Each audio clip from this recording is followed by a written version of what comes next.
옛날 옛적 푸른 산과 고요한 강으로 둘러싸인 아름다운 마을이 프랑스 시골에 자리 잡고 있었습니다. 이 마을에 사는 사람들은 농사를 짓고 행복한 일상을 보냈지만 그들보다 더 활기차고 역동적으로 살아가는 존재들이 있었습니다. 바로 이 마을의 곡식 창고에 살고 있는 쥐들이었습니다.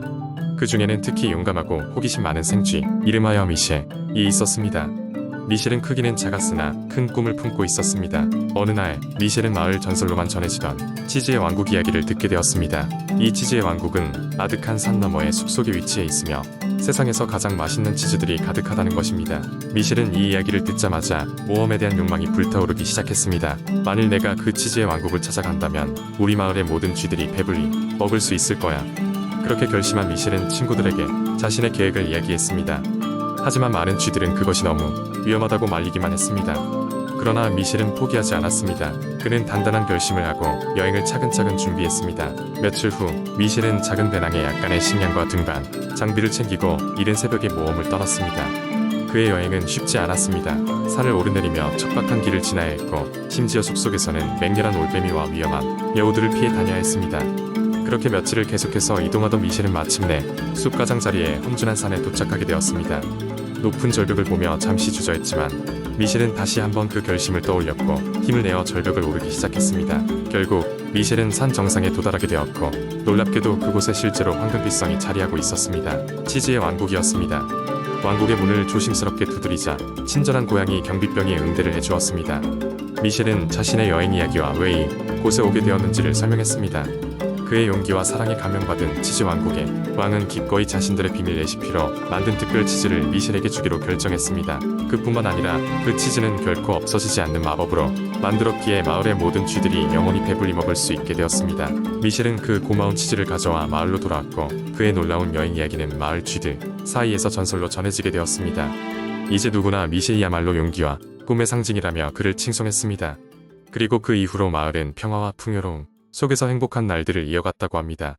이렇게 해서 작은 생쥐 미셸은 가장 큰 꿈을 이룬 치즈의 왕이 되었고 자신의 용기와 결심이 세상을 어떻게 변화시킬 수 있는지를 증명했습니다. 두 번째 이야기 옛날 옛적 프랑스의 작은 마을에 루이라는 소년이 살고 있었습니다. 루이는 늘 모험을 꿈꾸며 자라왔고 어느 날 그는 숲속 깊은 곳에 마법의 나무가 있다는 이야기를 들었습니다. 이 나무는 노래를 부르며 그 노래를 들으면 소원을 이룰 수 있다고 했습니다. 루이는 이 이야기를 확인해보고 시퍼무작정 숲으로 향했습니다. 숲은 울창하고 신비로웠으며 루이는 점점 더 깊숙이 들어갔습니다. 마침내 해가 지고 달빛이 숲을 은은하게 비추는 시간에 루이는 한 나무 앞에 서게 되었습니다.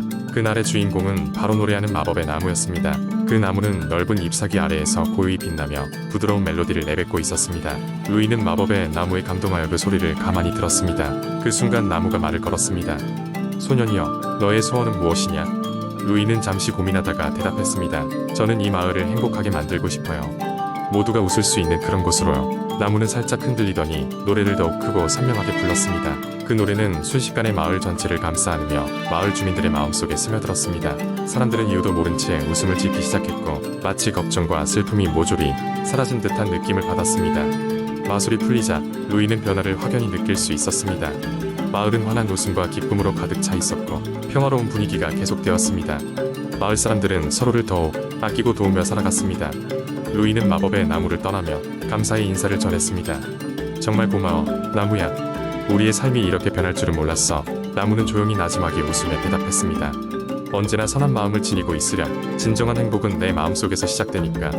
그 후로도 루이는 종종 숲을 찾아가 마법의 나무와 대화를 나누곤 했습니다. 마을 사람들 역시 그 변화의 비밀이 보이지 않는 마법의 손길이었음을 느끼며 루이에게 감사의 마음을 전했습니다. 이렇게 루이와 마법의 나무는 오랫동안 프랑스의 작은 마을을 행복으로 가득 채워주었고 그 이야기는 오랫동안 사람들에게 전해져 내려왔습니다. 여러분은 그 마을이 어딘가에 있을지 모르지만 마음속의 작은 행복이 그곳에 있다는 것을 기억하세요.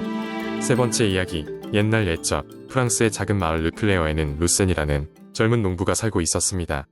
루센은 부모님에게 물려받은 작은 밭을 가꾸며 소박한 삶을 살고 있었지만 그는 항상 더 넓은 세상을 꿈꾸었습니다. 그러던 어느 날 루센은 숲 가장자리에 있는 신비한 나무에 대해 듣게 되었습니다. 이 나무의 전설은 매우 특별했는데 나무의 열매를 먹고 잠이 들면 원하는 꿈을 꾸게 된다는 것이었습니다. 꿈에서 이루어진 소망은 현실에도 영향을 미친다는 믿음이 있었죠. 호기심에 사로잡힌 루세는 그 나무를 찾기로 결심했습니다. 그는 자신의 작은 밭에서 일하는 동안에도 항상 그 나무에 대해 생각하며 오전 시간을 보냈습니다. 마침내 여름의 긴 하루가 끝나고 해가 질 무렵 그는 가벼운 담요와 물병을 준비하여 마음속에 지도를 따라 숲속으로 걸어 들어갔습니다. 숲은 생명력으로 가득 차 있었고 낮의 열기에서 서서히 식어가는 바람이 그의 뺨을 스쳤습니다. 루세는 나침반과 별자리를 따라 나무가 있다는 자리로 조심스럽게 찾아갔습니다. 그리고 드디어 울창한 나무들 사이에 다른 나무들과는 다른 마치 금실로 수놓은 것 같은 빛을 발하는 커다란 나무를 발견했습니다.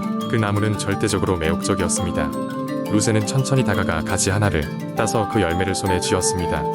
크고 둥근 축제의 주먹밥처럼 생긴 황금빛 과일을 손에 쥐자마자 따뜻함이 전해졌습니다. 그의 가슴은 설렘으로 가득 차 있었고 앞으로 펼쳐질 새로운 모험에 대한 기대감에 입가에 미소가 번졌습니다.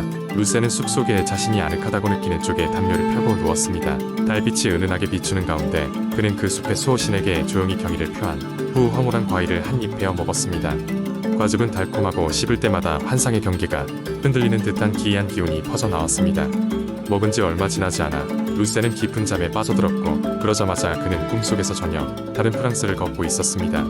그 꿈은 그가 꿈꾸던 대로 빛나는 거대한 도시였고 루세는 그 도시에 있는 수많은 사람들로부터 환영을 받았습니다. 도시 한복판에는 무성한 정원이 자리 잡고 있었고 그 중심에는 또 하나의 특별한 나무가 서 있었습니다.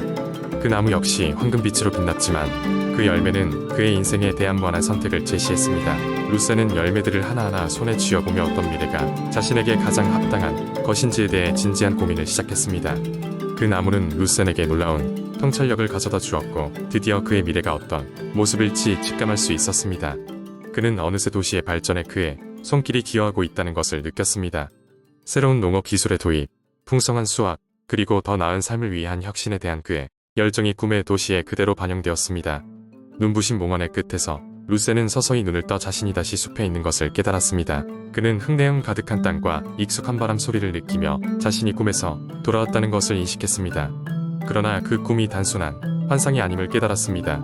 그의 마음속에는 확고한 결심과 새로운 목표들로 가득 차 있었고 그의 손은 그가 한결같이 갈망하던 미래를 직접 만들 수 있는 힘으로 떨려왔습니다. 루세는 그 뒤로도 계속해서 간간히 꿈의 나무를 찾았고 매번 새로운 통찰력과 희망으로 가득 찬 꿈을 꿨습니다. 그의 밭은 번성했고 그가 있던 마을은 그 덕분에 번영하였습니다. 많은 사람들이 그에게 조언을 구하기 위해 찾아오면서 그의 명성이 멀리까지 퍼져나갔습니다. 그가 숲을 향해 나무에게 경의를 표하고 감사한 날들에는 항상 은혜롭고 평화로운 기운이 그의 마을을 감쌌습니다. 루세는 왜 그 특별한 나무가 있으면서도 사라지지 않고 항상 그 자리에서 기다리고 있었는지에 대해 종종 궁금해했습니다. 어느 날 밤 그는 고요한 숲속의 바람소리 속에서 마음이 아늑해져 그 나무가 그저 기다림의 상징임을 깨달았습니다. 그 나무는 선택과 기회 그리고 꿈이 이루어지는 기다림의 상징이었던 것입니다. 그는 사람들에게 그 나무 이야기를 전하며 모든 이에게 각각의 꿈의 나무가 있다는 교훈을 알리곤 했습니다. 그리하여 그의 이야기는 프랑스의 전설로 남게 되었습니다. 네 번째 이야기. 옛날 옛적 프랑스의 한 작은 마을에 루드비라는 이름의 소년이 살고 있었습니다. 루드비는 호기심이 많고 용감한 아이로 항상 마을 주변의 신비한 이야기들에 관심이 있었습니다. 어느 날 루드비는 마을 끝자락에 있는 오래된 탑에 대한 이야기를 듣게 되었습니다. 사람들은 그 탑을 시간의 탑이라고 불렀습니다. 이유는 불명확했지만 그 탑에 들어갔다 나온 사람들은 시간에 대한 기억이 왜곡되거나 사라진다고 했습니다. 루드비는 이 탑에 대해 많은 궁금증을 느꼈습니다. 그는 탑의 비밀을 풀어 보고 싶어 친구들과의 약속을 깨고 홀로 모험을 떠났습니다. 탑에 가까워질수록 공기는 더 무겁고 시계 바늘이 천천히 움직이는 것을 느낄 수 있었습니다. 문 앞에 서서 루드비는 깊은 숨을 들이쉬고 천천히 문을 열었습니다. 탑 내부는 외부에서 상상했던 것보다 훨씬 이상하고 불가사의한 분위기를 가지고 있었습니다. 벽에는 오래된 시계들이 가득했고 모든 시계의 바늘은 서로 다른 시간을 가리키고 있었습니다. 루드비는 그 시계들이 어떤 이유로 정해진 시간을 가리키고 있는지를 알지 못했지만 이 시계들이 탑의 비밀을 풀려서일 것이라고 생각했습니다. 곧이어 루드비는 탑의 중심에 위치한 거대한 시계를 발견하게 됩니다. 그 시계는 다른 시계들과는 달리 너무나도 커서 한 사람 키로는 그 크기를 다 볼 수 없을 정도였습니다. 루드비는 시계의 문양 속에서 무언가가 일그러지는 것을 보았습니다. 그는 조금 더 가까이 다가가 자세히 들여다보았습니다. 시계의 중앙에는 시간이 멈춰있는 듯한 하지만 은은하게 빛나는 마법의 수정이 자리 잡고 있었는데 마치 마음속을 비추는 듯한 느낌이 들었습니다. 루드비는 용기를 내어 손을 내밀어 수정에 닿았습니다. 그리고 바로 그 순간 탑의 모든 시계가 동시에 움직이기 시작했으며 루드비는 공중에 붕 떠오르는 듯한 느낌과 함께 다른 차원으로 빨려 들어갔습니다. 루드비가 눈을 떴을 때 그는 광대한 도서관 같은 공간에 있었습니다. 그곳에는 마법에 관련된 다양한 책들과 홀로그램들이 그를 둘러싸고 있었습니다. 이곳은 시간이 간직된 모든 기록들이 보관된 시간의 도서관이었습니다. 루드비는 탑이 단지 시간 왜곡을 일으키는 것이 아니라 시간을 지키고 기록하는 역할을 한다는 사실을 알게 되었습니다. 이 도서관에서 루드비는 잠시 동안 시간을 관리하는 수호자의 역할을 맡아 다양한 시간대에서 사람들이 삶과 역사를 만들어가는 과정을 보았습니다. 루드비가 모든 기록을 열람할 수 있는 것은 아니었으나 그는 과거의 지혜로부터 많은 가르침을 얻고 미래를 책임질 수 있는 힘을 깨달았습니다.